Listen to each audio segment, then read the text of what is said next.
Avui us contaré un conte titulat El camí que no portava enlloc. Aquesta història té com a protagonista un nen que es deia Martí i tothom el coneixia amb un renom, Martí el Caparrut.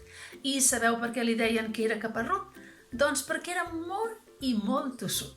Quan se li posava una cosa entre banya i banya, no parava fins que ho aconseguia. Això de ser tossut a vegades és bo, però a vegades també és una mica dolent. Doncs vet aquí una vegada que en Martí estava molt i molt intrigat perquè en el seu poble hi havia 3 camins. Un anava al mar, l'altre anava fins la muntanya i l'altre no anava enlloc. Sí, ho heu sentit bé, un camí que no anava enlloc. Això és molt estrany, Perquè els camins sempre porten a un lloc o altre, un lloc més bonic, un lloc més lleig, però a algun lloc, al cap i a la fi. Doncs no, d'aquell poble on vivia en Martí, aquell camí no anava enlloc. Però en Martí no s'ho acabava de creure. Ell ho preguntava a la gent més gran del poble, els avis, els vells. Escolteu, aquest camí cap on porta? I sempre li deien, Martí, aquest camí no porta enlloc. Però com pot ser que no porti enlloc? Que no, però que hi heu anat vos per aquest camí. I ara, com vols que hi hagi anat? Jo no perdo el temps en aquestes coses. A mi, els meus pares i els meus avis sempre m'han dit que aquest camí no porta enlloc i que no val la pena perdre-hi el temps. Ai, caram, quina cosa més estranya, pensava en Martí. I així ho va anar preguntant a uns i altres, però sempre rebia la mateixa resposta. No valia la pena anar per aquell camí perquè no anava enlloc. Però ja us he dit abans que ell era molt i molt tossut i ho va voler comprovar ell mateix. Així doncs va fer tots els preparatius. Mireu, ho tenia tot molt ben pensat. Aquella nit, quan tothom dormís a casa seva, s'escaparia i aniria a investigar aquell camí, si era veritat que no portava enlloc. I sí, quan aquella nit es va posar vestit al llit i va esperar que tothom, tots els de casa, estiguessin ben adormits. I quan no va sentir ni una mosca, ell que sí, que va baixar del llit, es va posar les seves botes, va agafar la seva motxilla, que la tenia ben preparada, amb les llanternes, una mica de menjar, una corda, per si de cas, i sense fer soroll va sortir de casa. Però us ha passat, no, a vosaltres alguna vegada, que quan no heu de fer soroll, pam, en feu. I això és el que li va passar a en Martí. Va obrir la porta de casa seva, però va fer tant de soroll, va fer... Però per sort, semblava que a casa seva tothom dormia com un soc. I ell que sí que el va tancar amb molt i molt de compte. Va baixar les escales, va sortir al carrer, va travessar tot el poble i se'n va anar cap al camí que no portava enlloc, disposat a explorar-lo. I ell que sí, camina que caminaràs, semblava que aquell camí no s'acabés. I ell que sí, camina, fins que de cop i volta va arribar a un bosc amb uns arbres altíssims, frondosos, que no deixaven passar ni una miqueta de la claror de la lluna. I ell que sí que va haver d'agafar de la seva motxilla la seva llanterna per tal de poder veure el camí. A poc va aconseguir travessar aquell bosc tan espès. I el camí anava seguint. I ell, camina que caminaràs, i veia que la gent del poble no tenia gens de raó. Aquell camí no s'acabava mai. I caminant, va fer cap fins a un pont. Sí, un pont que unia 2 barrancs molt alts. I aquell pont era de fusta. Bé, semblava que havia estat construït feia molts i molts d'anys. Ell no les tenia totes, però esclar, com que havia decidit fer aquella aventura, doncs la volia acabar. Va posar un peu a sobre del pont I aquell pont va començar a grinyolar i un altre peu i vinga a grinyolar i anava d'un costat a l'altre. En Martí no sabia què fer, pensava, ai, mare meva, només faltaria que ara aquest pont s'enfonsés i jo caigués d'alta baix d'aquest barranc. La veritat és que seria, no sé, seria un trencaclosques d'aquells de 1457 peces, ningú el podria refer.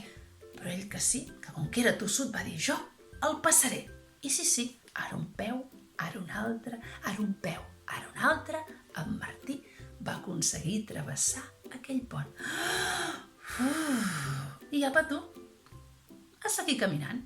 I camina que caminaràs, al final va semblar que aquell camí arribava a la seva fi.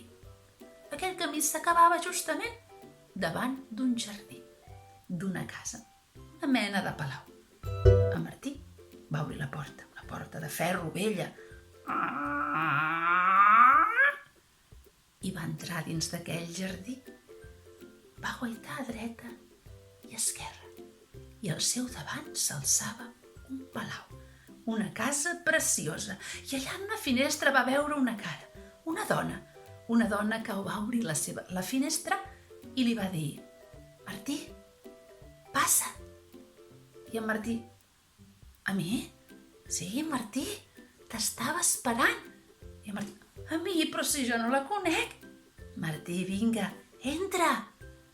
I en Martí sí que es va recordar que els seus pares sempre li deien Martí, no facis cas dels desconeguts. Però esclar, aquella bona dona feia tan cara de bona dona que va pensar que no li podria pas fer res de mal.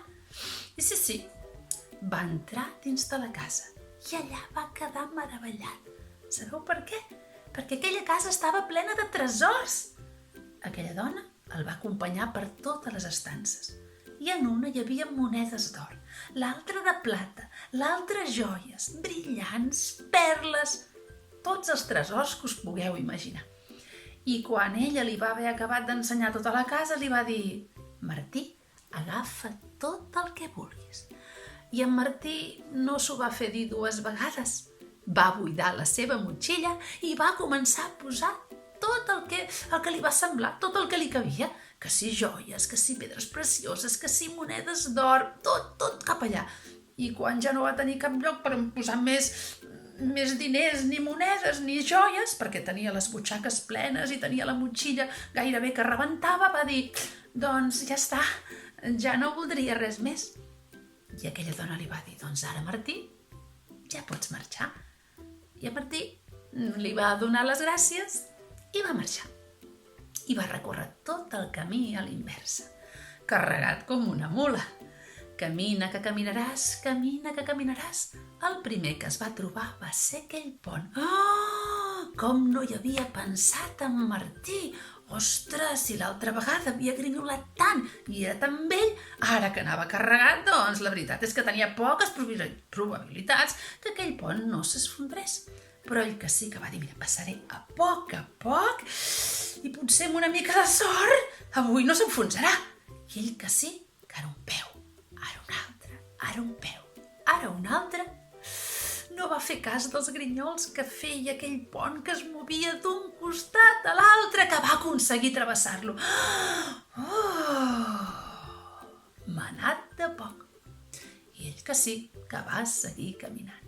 I camina que caminaràs, va arribar fins a aquell bosc. Aquesta vegada li va costar una mica més de poder sortir-ne, perquè, esclar, no tenia la seva llanterna, però després de donar unes quantes voltes al bosc, finalment va aconseguir sortir-ne i va enfilar el camí que l'havia de portar fins al seu poble. Quan va arribar al seu poble... Mireu, els seus pares el van veure i van córrer a abraçar-li. I li van dir, però Martí, on t'havies posat? Martí, tenim tot el poble mobilitzat. Tothom t'està buscant des de fa hores. Mira, ens hem despertat a la nit, hem vist que no hi eres i hem cridat a la policia, a l'ambulància, als bombers. Mira, tot el poble t'està buscant. I llavors ell els va explicar la veritat, doncs que havia anat a explorar aquell camí que no portava enlloc. I sí que portava un lloc. Sí, portava un bosc i després un pont i finalment fins a un jardí on hi havia una casa preciosa i plena de tresors i una dona Li va dir que podia agafar tot el que volgués. Ja ara tot allò ho volia repartir entre tota la gent del poble. I sí, en Martí, que no era gens envejós, va repartir una miqueta d'aquell tresor amb tots els veïns del poble. Però sabeu, en aquell poble hi havia gent que sí que n'era una miqueta d'envejosa i d'avariciosa, perquè van anar corrents cap a casa seva, van agafar sacs, van agafar gibrells, van agafar carretons i van enfilar el camí que no portava enlloc, desitjosos de trobar aquell tresor, només per ells i no haver-lo de compartir. Però, ai caram, al cap de poca estona tornaven enfadats, s'encaraven amb Martí i li deien: «Martí, digue'ns la veritat, d'on has tret tots aquests diners? D'on has tret totes aquestes joies? D'on has tret aquests tresors? El que ens has explicat no és veritat. Aquest camí, de cop i volta, s'acaba. Aquest camí no porta enlloc». En Martí es va quedar tot sorprès. Ell allò no ho havia pas somiat. Sabeu una cosa? El que us dic jo és que a vegades només hi ha tresors per a aquells que comencen un nou camí, com en Martí. I catacric, catacrac, aquest conte ja s'ha acabat i per aquella xemeneia s'ha esfumat.